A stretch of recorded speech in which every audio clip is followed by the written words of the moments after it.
ჩემი ჰობია ვიტამინების ყიდვა და მე არ დალევა. მე ის ვარ ცხოვრება უკეთესისკენ რომ უნდა შევცვალო ამ წელს. ხო და iHerb-დან გამოვიწერე როდიოლა სცენარეული დამამშვიდებელი, რომელიც გვპირდება რომ სტრესთან გამკლავებაში დაგვეხმარება. 30 დღიანი განახლებისა და განწმენდის დეტოქს პროგრამა. რა თქმა უნდა, ჯერჯერობით მხოლოდ ვიყიდე.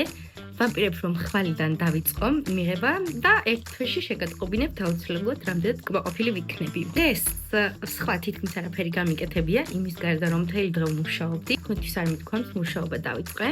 თავისუფალ დროს, რა თქმა უნდა, ვათვალიერებდი ჩემს ონლაინ პლატფორმების ლაიქებს და კომენტარებს და წერილი შემომევიდა. მინდა რომ თქვენც დაიკითხოთ. სიმართლე გითხრათ, გული ძალიან მწყდება, რომ ყველას დახმარება არ შემიძლია მე, მაგრამ როგორც მე ვცდილობ, რომ შევცვალო ჩემი ცხოვრება, იქნებ ვინმეს აქვს სურვილი, რომ ამ ადამიანის ცხოვრება შეცვალოს. ამიტომ თავს მაინც ვალდებულად ვთვლი, რომ გაგიზიაროთ ინფორმაცია. აქ დავურთავ თან ლინკებს, შეგიძლიათ გადახვიდეთ ამ ადამიანის პროფილზე და დახმარების სურვილის შემთხვევაში მას დაუკავშირდეთ. ერთად შევცვალოთ ამ პატარა ცხოვრებაც.